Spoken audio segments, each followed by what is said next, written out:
No national of any country should be stereotyped. No. Nigeria is a country of over 220 million people, and if you think all of us are criminals, can South Africa cope with the criminality of 220 black people? No. Yes, even in Rome, where the Pope sits, there are criminals. Crime has no nationality. Individuals do crimes. Deal with that individual as a criminal. Don't stereotype the entire country, Nigeria, because some of us, a few of us, do this. Those people that do crime in South Africa cannot be more than 1% of the entire Nigerian population in the country. So why should the entire country bear a negative narrative, a negative burden because of the acts and activities of 1%? Let's deal with them as criminal.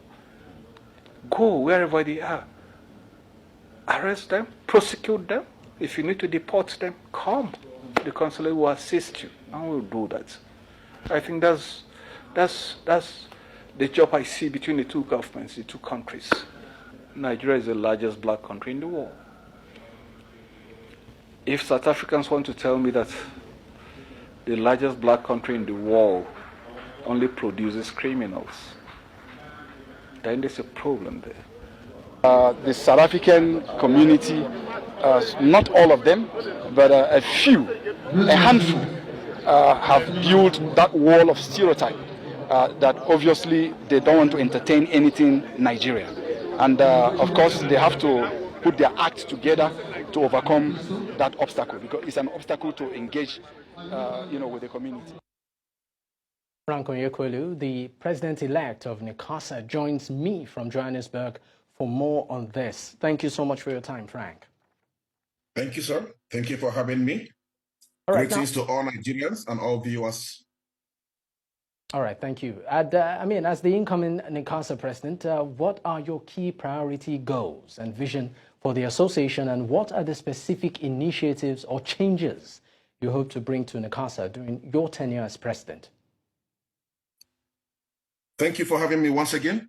Like I said, my first initiative will be to unite Nigerians.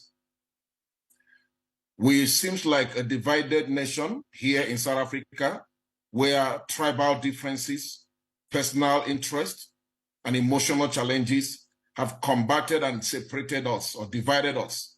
So my first goal or my first vision will be to unite us, to make every Nigerian understand that we are one. Whether you are from this particular tribe or that particular tribe, or from this particular geopolitical zone or senatorial zone, we are one Nigerians, and we must advocate for one Nigeria, where peace, harmony, fairness, and mutual understanding will thrive. There are other visions that I will want to be bring on the table, like something about health. I want to strengthen our health awareness, the challenges our brothers and sisters are having here through not getting proper medical attention, not diagnosing their challenges early. And so it affects them and results in many deaths that could be avoided. So we want to roll a program with the Nigerian Doctors Forum operating here and Nigerian Nurses and Midwife Association to carry out a random program of health awareness all throughout all the provinces of South Africa. I also want to engage against police brutality and harassment and embarrassment that our Nigerian brothers and sisters has experienced in the hands of some South Africans authorities. We want to stop that. We want to engage the South African authority to ensure that we are not being treated by this hate and by this injustice, but that we are given a fair chance of expressing our views, expressing our understandings, and coexisting together with our host nation. All right, now what is Okay, just apologies for quoting in there, but I just want to know, what is the biggest challenge Nigerians resident in South Africa are facing? And how do you hope to tackle it? And just as a follow-up to that question too, in light of the stereotype and negative perception of Nigerians as criminals in South Africa, how do you plan to address this narrative and change it? Thank you so much for that question. You will agree with me that nationality is not criminality. This picture has been painted in a more ugly way, where the moment you mention that you are a Nigerian, there is a way they look at you, stereotype way of ascribing you, you're a criminal, you're a suspect, you are dangerous, you are this, you are that. We want to come through many angles, through the media, through engaging South African authorities, through exposing the good works of Nigerians, professionals, Nigerians, good, legit businessmen and women, to show them that because we are Nigerians, or because one or two Nigerians did something that is wrong, all of us cannot be put in the same box.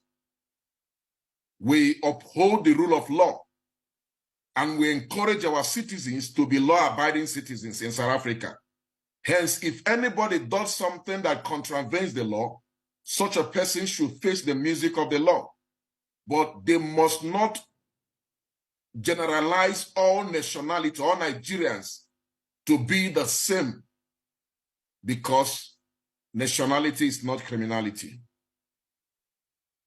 All right, now what about, what would you say is the biggest challenge Nigerians are facing in South Africa who are resident there? I can put it in two ways. Firstly, the issue of obtaining our passport. And this I will address with our consul office and other bodies relevant in Nigeria. Many Nigerians struggle to get their passport or get it on time when it expired. The second point will be the issue of permit.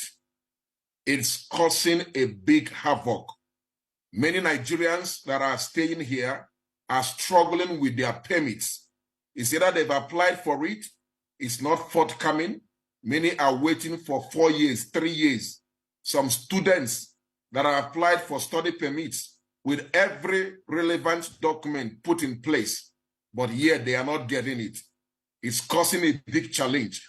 Many Nigerians are not getting the necessary health attention when to go to the hospital, either because of the documentation or their accent.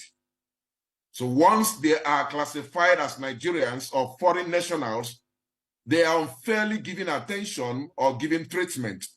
As a result, many are dying instrumentally. We want to face and engage the South African nationals, authorities, in addressing this.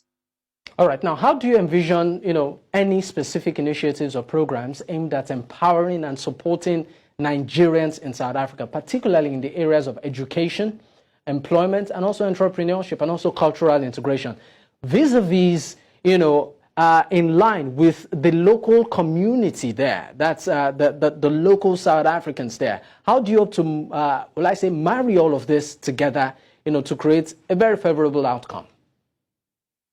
We're looking at creating some programs that will assist both Nigerians and some other South Africans, like scale acquisition, programs that will enlighten our people on legit business they can engage with, programs that will introduce the image of Nigeria, expose some of our products, clothing, agricultural foods, the good, industrious, hardworking Nigerians that are doing amazingly well in this South Africa, bring them to the light of the media, bring them to the knowledge of South Africans and grassroots communities. The patriotic activities that Nigerians have been doing in different provinces to improve the standard of living and safeguard the community from crime and harm. We want to bring it to rim light so that they will also understand that we are here also contributing to the well-being of South Africa as our host nation and the well-being of every Nigerian citizen that is residing here in South Africa. All right, thank you so much for your time, Frank. You're welcome. Much appreciated.